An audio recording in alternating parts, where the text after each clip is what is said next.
Et on voit qu'il est à l'affût, il ne bouge pas, il traite les informations et il se prête à se cacher ou au contraire venir répondre à la caresse. Donc mon chat perçoit très bien l'expression de mes émotions, comme beaucoup d'animaux, mieux que nous probablement, mieux que nous les humains. Il perçoit très bien l'expression de mes intentions, probablement mieux que beaucoup d'êtres humains. Si je suis énervé, si j'ai peur, les chiens perçoivent très bien si on a peur ou si on veut les encourager.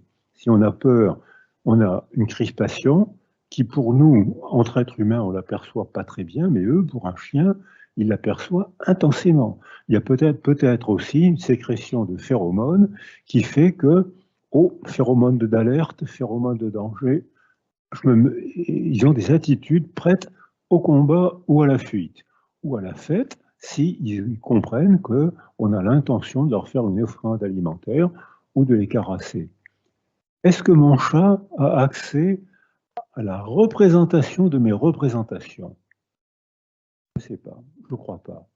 Parce que, par exemple, les chats noirs, dans l'Occident, ont été persécutés pendant très longtemps parce qu'on pensait que s'ils étaient noirs, c'était la preuve qu'ils avaient la gueule brûlée au feu de l'enfer. C'était l'expression qu'on employait au Moyen-Âge, et c'est pour ça que ça a été la source des feux de la Saint-Jean.